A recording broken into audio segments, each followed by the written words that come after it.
Para você que gosta de automobilismo, mais uma edição do Primeiro Stint e de novo falando das categorias de base, porque temos aqui um convidado super especial para trocar uma ideia com a gente.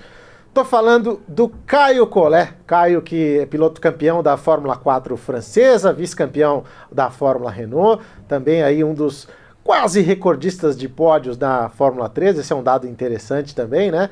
Ele que está aí na sua terceira temporada de Fórmula 3. Tudo bem, Caio? Tudo bem, um prazer estar aqui, vamos bater um papo legal aí. Poxa, o prazer é meu de estar te recebendo aqui nessa fase tão importante da sua carreira. E eu falei aqui que você é um dos recordistas de pódio da Fórmula 3, estava vendo esses dados esses dias, que o Vitor Martins tem 12 pódios, você tem 10 na carreira. Então realmente é um número significativo, aí o pessoal pode falar, mas também 3 temporadas. O Sargent também fez 3 temporadas na Fórmula 3, né? Então são dados aí que mostram o quanto você, mesmo com as dificuldades que pintaram no caminho, conseguiu aproveitar bem esse período da tua carreira. E aí que eu te pergunto, você termina o ano passado numa condição ali de subir para a Fórmula 2 ou não? E decide permanecer na Fórmula 3.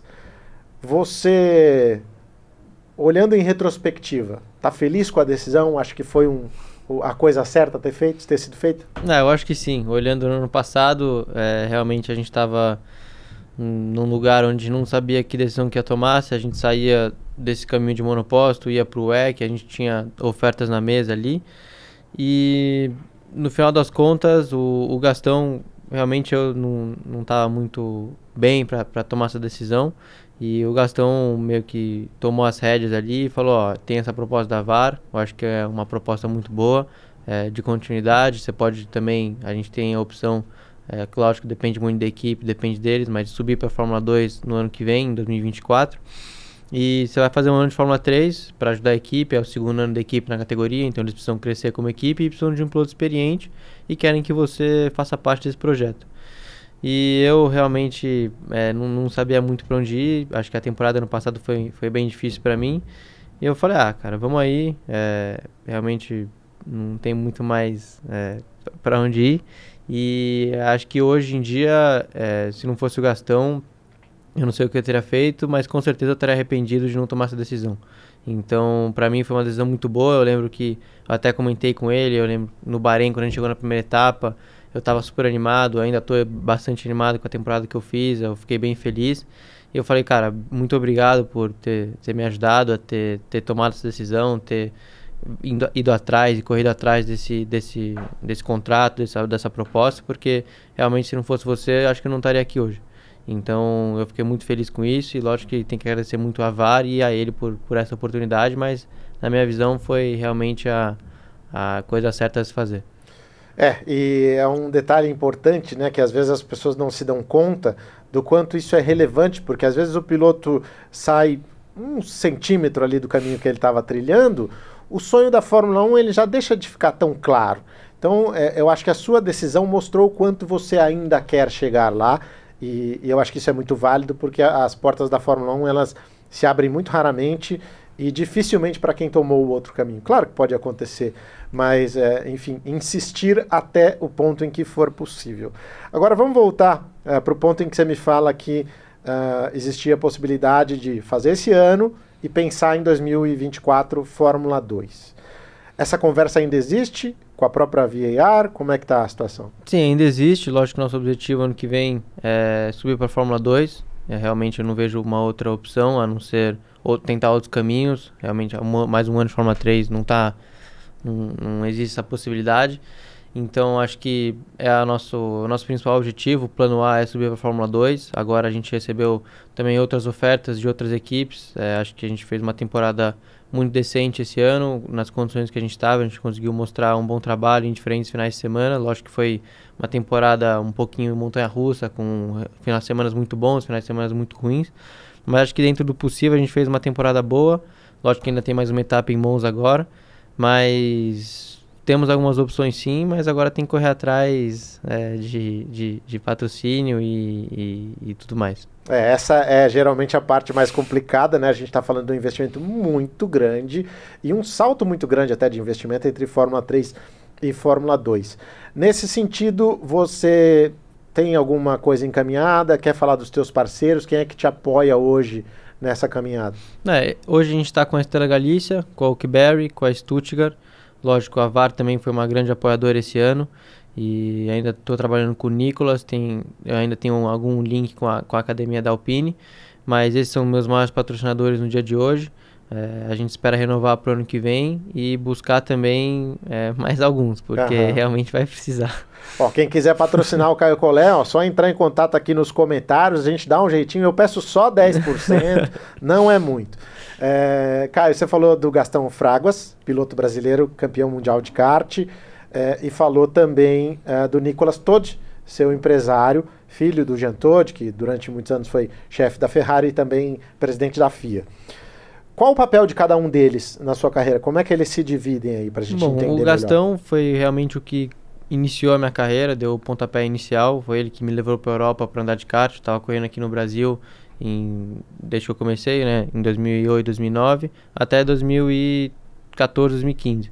Chegou 2015, ele chegou para mim, para meu pai e falou, ó, vamos ver se é bom mesmo, vou te dar uma chance, vai para a Europa e vê o que acontece. Então eu fui para a Europa, disputei campeonato europeu, mundial e já consegui resultados bons logo de cara e chamei a atenção de uma galera e um desses era o Nicolas Todi.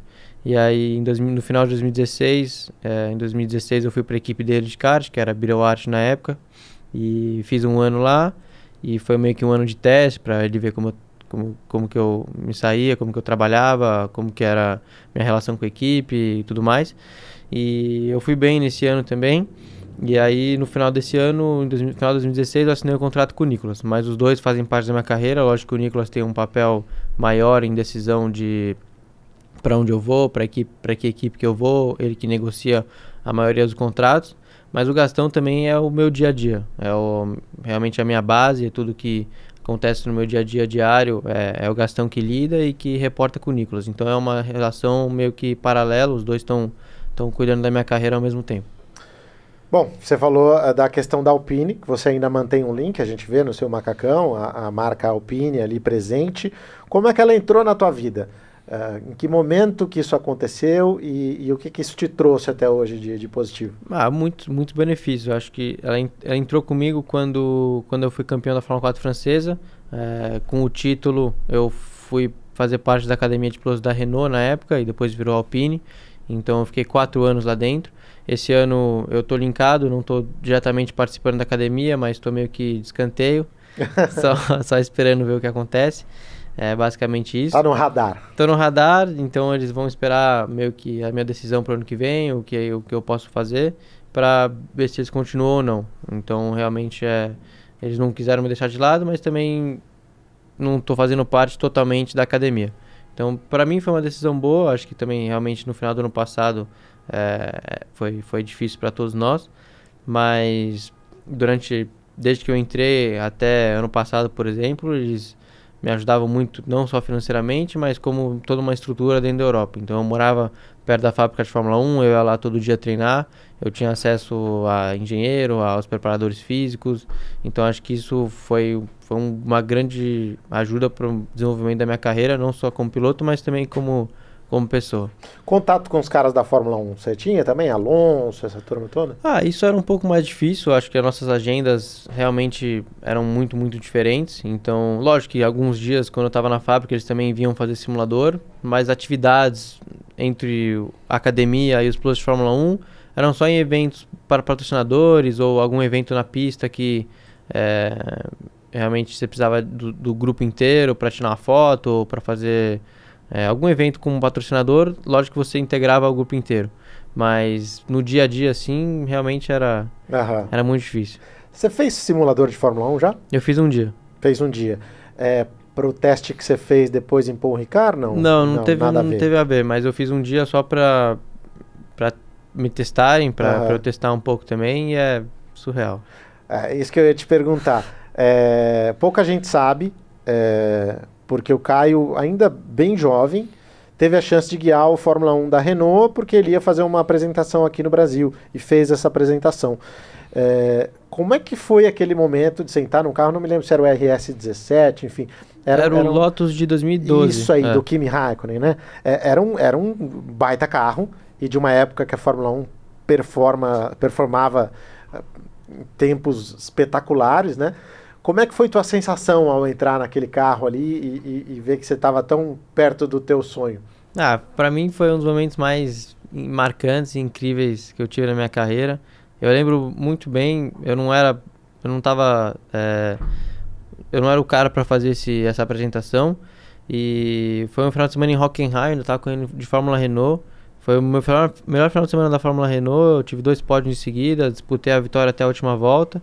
E aí o Mia, na época que era o diretor da academia, ele chegou pra mim e falou: pô, você mandou muito bem, como prêmio aí a gente vai fazer uma apresentação no Brasil e a gente acha que você encaixa muito bem por ser no Brasil, por ser antes da Fórmula 1, por você ser um jovem talento em crescimento aí. E com premiação desse final de semana que você foi super bem, a gente vai te dar algumas voltinhas em Paul Ricard, só pra você conhecer o carro, e depois vai fazer essa apresentação. Eu não tava acreditando ainda. E aí, eu cheguei lá em Paul Ricard, a Winfield, ela organiza alguns dias de teste. Sim. Que você pode basicamente comprar. E o que acontece? Você começa o dia andando de Fórmula 4, aí você vai andar de Fórmula 3, e aí no final do dia você anda de Fórmula 1. Sim. Então eles fazem isso com alguns clientes deles. E em um dia desses eu fui lá para ajudar, lógico, também os clientes. E aí no final do dia, depois que todo mundo já tivesse andado, eu ia dar minhas 2 voltas para ver. E aí, puta, foi surreal. Você senta lá, eu não tava acreditando que aconteceu. E as 2 voltas foram as 2 voltas mais rápidas da minha vida. Eu nem vi o tempo passar. Sim. Foi surreal. E é um carro difícil de guiar, a Fórmula 1? Ou não? No fim das contas, é mais do mesmo? Não, eu acho que assim, o Fórmula 1, pela minha pouca experiência e também pelo dia de simulador que eu fiz e tudo mais, é um pouco diferente. Eu acho que você se aproximar do tempo que eles fazem é um pouco mais fácil. Você chegar a tomar meio segundo, a tomar 3 décimos é um pouco mais fácil. Mas esses últimos 3 décimos, esse último meio segundo, para você achar, é realmente muito, muito difícil. Por o carro não ter muita sensibilidade, por exemplo, Fórmula 3, Fórmula 2, não tem volante hidráulico. Então você sente, quando o carro está saindo de frente, saindo de traseira, você consegue sentir na sua mão, no seu corpo e tudo mais. E o Fórmula 1 é um pouquinho diferente. Então o volante, no meio da curva, no meio de uma curva de alta, 300 por hora, se você quiser fazer assim, você consegue, você tem força para fazer isso. Então você achar o limite e você acreditar que o carro pode fazer isso... Sim, sim. E ele realmente fazer? Ao invés de... Então você achar esse limite, eu acho que é muito, muito difícil. Então essa é a dificuldade, eu acho que dos pilotos. Você chegar num tempo razoavelmente bom não é difícil, mas você achar esses últimos 3 décimos, o último meio segundo, que faz toda a diferença, realmente é muito mais difícil. E quando você fez o dia de simulador, teu comparativo de tempo era da turma da Fórmula 1. Sim, Alonso, Ocon... Foi logo depois, foi em 2021... Eu acho que 2021 ou 22, não, 22, foi logo depois do Grande Prêmio de Sochi que eles fizeram. E aí a gente voltou, que a gente correu também de Fórmula 3, e aí no dia seguinte, ou 2 dias depois, a gente andou, eu e o Vitor, para ver qual que era a nossa diferença. Sim, poxa, bem legal. E agora, você citou o Vitor Martins também, seu parceiro de Academia Alpine por um tempo, agora o Vitor na Fórmula 2. Eu vejo... Me corrija se eu estiver errado, Caio, mas eu vejo a sua carreira e a do Vitor caminhando muito paralelamente. Vocês foram rivais lá na Fórmula Renault, por detalhes ele acabou levando o campeonato, e foram companheiros de equipe na MP, e eu me lembro que em corridas principais vocês marcaram o mesmo número de pontos no primeiro ano. No segundo ano, ele vai para a Arte Grand Prix, uma equipe mais competitiva, e você fica na MP Motorsport, uma equipe, na minha visão, de meio de pelotão. O quanto a pressão de um segundo ano numa equipe que não era uma equipe de ponta atrapalhou essa sua sequência? Você acha que você se cobrou mais do que deveria ter se cobrado no segundo ano? Com certeza. Acho que também da maneira que a gente começou o ano, foi 3 etapas sem pontuar, e você entrando no campeonato com o objetivo de ganhar o campeonato e fazer as 3 primeiras etapas sem pontuar, ali isso me quebrou. Então... Foi ali realmente que eu acho que a gente perdeu um pouco o ano, não só eu como equipe, a gente ficou muito abalado com o que aconteceu. Foram situações que, lógico, eu errei um pouquinho, mas também fugiram um pouco do nosso controle. Então, realmente foi um início de campeonato que foi muito, muito difícil. A gente conseguiu fazer uma segunda metade razoavelmente boa. Pontuamos, ganhamos corrida, disputamos pódio, fizemos pole. Mas realmente, as 3 primeiras etapas sem pontos foram um negócio que quebrou todas as nossas chances. E ali realmente foi uma fase que foi muito difícil para mim. E dali em diante, lógico que a gente conseguiu recuperar na segunda metade, mas o que a gente perdeu no começo não era recuperável para brigar pelo campeonato. Como é que você conseguiu essa recuperação no segundo semestre? Que vem a tua vitória lá em Budapeste, com uma corridaça debaixo de pista úmida ali, né? Com chuva em alguns momentos. O que virou essa chavinha aí? Eu apertei o botãozinho do... Aquele famoso. Porque a pressão e tudo mais, a galera me cobrando, eu já tava meio saco cheio, eu falei, quer saber... Eu só vou sentar, acelerar e seja o que Deus quiser. E dali começou a vir alguns resultados. Lógico que não foi perfeito, mas foi uma segunda metade boa. Sim. Se a gente tivesse começado o campeonato bem, lógico que teria sido um pouquinho diferente. Mas realmente foi um ano difícil. E aí você vem para 2023 já com esse astral e sem essa cobrança, né? Sem essa cobrança pessoal de eventualmente brigar pelo título, porque você estava numa equipe que também, em teoria, não teria condições de te oferecer isso, até por ser uma equipe nova na categoria. E os resultados aparecem. Você consegue andar bem, consegue vencer. Então, você acha que, no fim das contas, em termos de espírito, de tranquilidade, esse foi o teu melhor ano? Assim? Não estou falando nem de resultados, mas de sensação de guiar, de felicidade, de curtir? Eu acho que tem um lado que sim, um lado que não. Lógico que às vezes você dá o seu melhor na classificação, você dá o seu melhor nos treinos, nas corridas, e você se vê em 8º, 7º, tomando 4 décimos, meio segundo. Então você não sabe da onde tirar e o que está acontecendo. Então às vezes você olha para você e fala, putz, será que sou eu? Será que é o carro? O que está acontecendo? E é um ano que eu passei um pouquinho sem referência. Meio que meus 2 companheiros de equipe... Novatos também, né? Um é novato, o outro também está no 3º ano. O Vidia Gomes. Então você nunca sabe se... Lógico que é uma motivação, mas você nunca sabe se você pode andar um décimo mais rápido, se você podia ter feito um pouquinho melhor. Acho que isso para mim tem um lado bom e um lado ruim. Mas eu diria que o meu melhor ano foi o da Fórmula Renault, onde eu sabia que eu tinha um potencial para ganhar o campeonato, eu sabia que eu estava numa equipe boa e que eu tinha tudo para ganhar e disputar o campeonato. Então acho que ali eu encaixei muito, muito bem. E esse ano, lógico, foi um ano muito bom. Olhando para trás, nas últimas 7 etapas que a gente fez, eu tô feliz com o que aconteceu. Bom, falando um pouquinho agora do teu convívio nas pistas, você foi para a Europa bem cedo, né, para correr de kart, como você falou, essa oportunidade que te foi dada de mostrar o seu trabalho, e você mostrou, você acabou sendo o 3º colocado no Mundial de Kart, e foi o primeiro brasileiro a subir no pódio desde o Rubinho Carrapatoso, lá de 98, então aí, um bom tempo até você conseguir esse resultado para o Brasil. Você estava ali naquele pódio com o Novalak, se eu não me engano, e com o Sargent. Isso.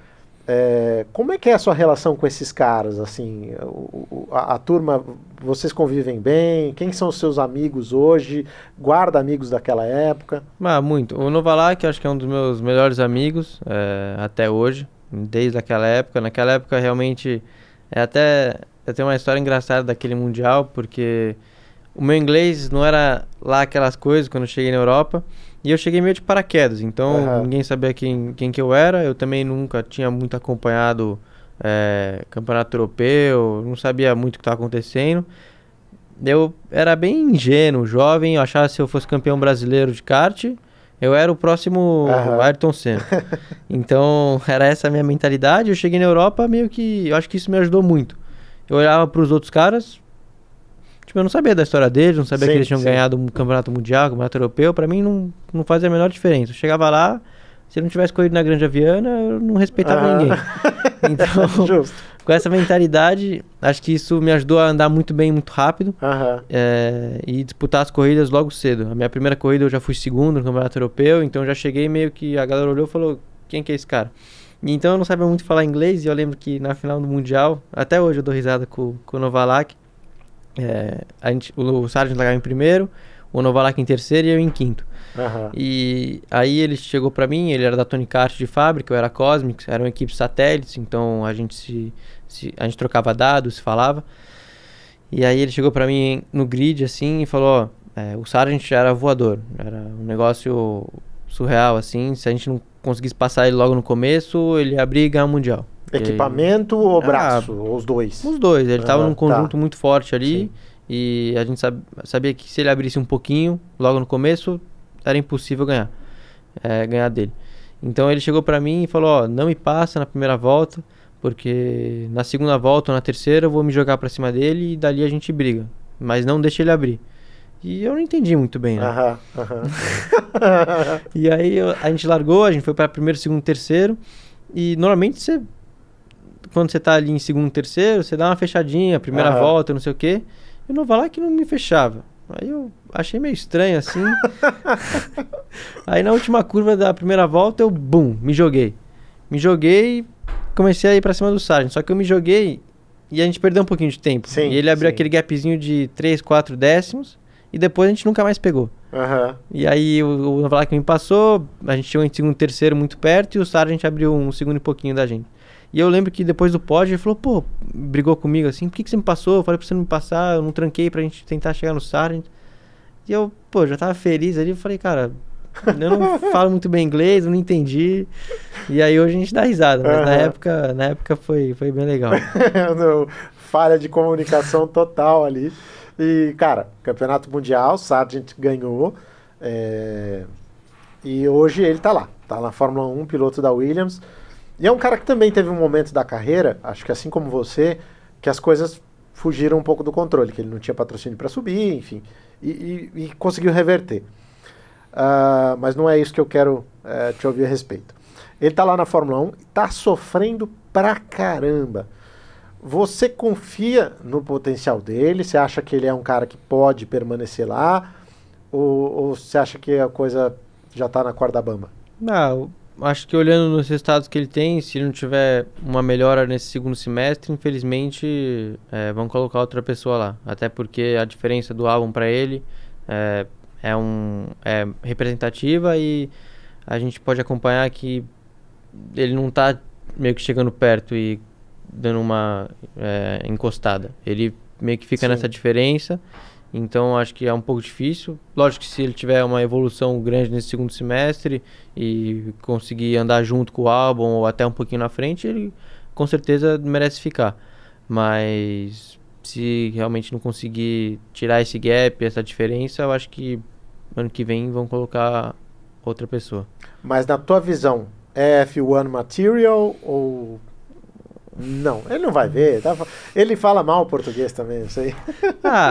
Acho que qualquer um que tá ali, sem tirar o mérito de ninguém, merece estar ali e são pilotos muito bons. Qualquer um da Fórmula 1, hoje não existe mais nenhum trouxa na Fórmula 1. Sim. Mas acho que existem pilotos que podem performar melhor ali. Sim, são poucas vagas para muita gente boa, né?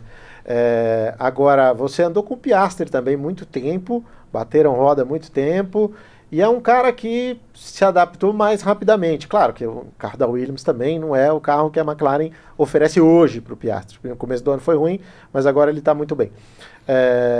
Tá dando uma canseira lá no Norris, hein? É um cara com potencial. Esse para mim é fora da curva e eu morei 3 anos junto com ele na Europa. E a gente dividiu o apartamento por 3 anos e realmente é um cara que eu tenho bastante admiração, a nossa amizade continua até hoje e eu torço muito, muito por ele e ele realmente é fora da curva. Esse é fora da curva. E essa ascensão da McLaren acho que ajuda muito ele, né? Porque passa realmente a poder mostrar serviço, né? Porque uma coisa é andar lá atrás, brigando por 15º, 16º, agora não, né? Agora tá efetivamente brigando por pódio, né? Não, realmente. E, você fala com ele, ele é um cara com uma personalidade Você olha pra ele assim, você não dá nada. É um dos Aham. caras que eu morei 3 anos junto com ele. Você olha pra ele e fala, puta, esse cara esquece. Tanto que quando eu cheguei de Fórmula Renault, eu tinha sido campeão da Fórmula 4 e a gente foi companheiro de equipe no meu primeiro ano de Fórmula Renault, ele estava no segundo, na race. E quando eu cheguei nos nossos primeiros testes, eu olhava pra ele e falava, puta, esse cara aí esquece. Aham. Vou passar por cima. E a gente tinha um companheiro de equipe que era o Smoller, que era um Aham. russo. Pô, se eu olhar pro cara, você dava até medo. Sim. Então parecia meio que... Ele ficava na dele, olhando no celular, não falava com ninguém. Puta, meio cabeça baixa, assim. E o outro parecia um sniper. Aham. Então, pô, você chegava no caminhão meio... meio atento. Mas a partir do momento que ele coloca o capacete, ele vira outra pessoa. É um outro cara. Você vê ele chegando na pista, puta, é um cara que chegava todo meio desleixado, Aham. não tava meio que o cabelo todo desarrumado, tinha acabado de acordar, assim, tava meio que cagando o que tava acontecendo. De colocar o capacete, bum, virava Aham. uma máquina. Foco total. Virava outra pessoa. E é a mesma coisa que acontece com ele na Fórmula 1. Aham. Então, eu acho que ele é um cara que eu tenho muita admiração e que eu torço bastante. Bom, a gente falou aí de 2 estreantes, de 2 novatos, o Sargent e o Piastri. E a gente teve um outro novato também esse ano, que foi o Nick De Vries, esse de outra geração, né? Não chegou a ser adversário teu diretamente, né? Mas que teve vida curta lá também, tiraram o cara rapidamente. Pegando pelas dificuldades do Sargent, pelas dificuldades do Nick De Vries, você acha que a Fórmula 1 hoje virou um ambiente hostil para os novatos por essa falta de treino, por essa dificuldade, por pistas que vocês não enfrentam na Fórmula 2 e Fórmula 3, porque são 14 etapas na Fórmula 2, por exemplo, 14 pistas das 22, e especialmente o começo do ano em pistas que os pilotos não passam. Então você acha que isso poderia ser melhor trabalhado? Talvez isso que esteja faltando também para a turma? Eu não sei, eu acho que, por exemplo, tendo um exemplo como o Piastri, a quantidade de dias que ele fez simulador e dias de teste em um carro de Fórmula 1 antes do primeiro ano são consideráveis. Então, lógico que fazia um ano que ele não corria, tudo mais, mas ele estava ativamente andando de Fórmula 1. E eu acredito que com os outros dois foram assim também. Não existe bobo mais. Antes de você entrar na Fórmula 1, as equipes sabem disso, sabem quanto é difícil você como rookie chegar lá e acelerar, então elas se preparam o máximo que dá. O ano anterior eu tenho certeza que eles fizeram um dia de teste, que eles se prepararam, um dia de simulador, e hoje em dia um simulador de Fórmula 1, lógico que não é realmente quando você senta lá é diferente, tem toda a pressão e tudo mais, mas é bem parecido. Então você se preparar, acho que essas questões, realmente você consegue se preparar muito bem. Lógico que quando você senta lá, realmente é diferente, mas todos fizeram essa preparação. Eu acredito que a maioria estava bem preparado quando chegou lá, e quando chega lá é questão de se adaptar ou não. E eu acho que o Piastri se adaptou muito, muito bem. E tanto que a gente não ouve nenhum mimimi, especialmente do De Vries lá, saiu de cabeça erguida, tentei, não deu, não rolou.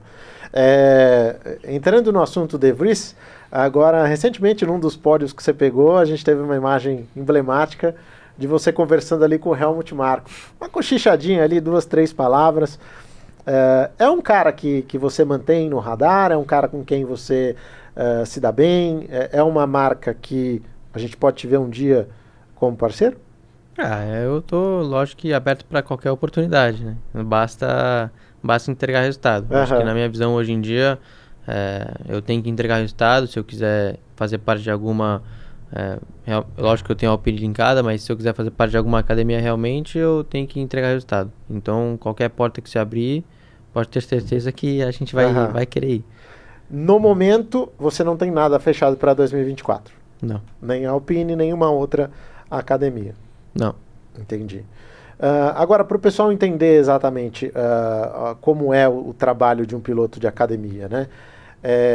Vocês contribuem também com informações para a equipe de Fórmula 1, sei lá como é que tá a pista, sair antes, porque o treino de vocês é mais cedo, então o pessoal vai buscar esse tipo de informação, até que ponto vocês contribuem também? Sim, não, com a gente funcionava, a gente entregava um reportezinho depois do nosso treino, que nosso treino era sempre o começo, a corrida era sempre o começo, então o Mia, na época que fazia parte, ele chegava pra gente e mandava a gente escrever ou mandar um áudio e falar algumas coisas da pista que a gente percebeu, se tivesse alguma coisa diferente da última vez que a gente andou, algum asfalto ou zebra nova. Lógico que todas as equipes e pilotos fazem o track walk, mas uma vez que você anda na pista, se você tiver notado alguma diferença, a gente falava, ou se tivesse molhado em algum lugar, um pouquinho mais seco aqui, a gente também comunicava.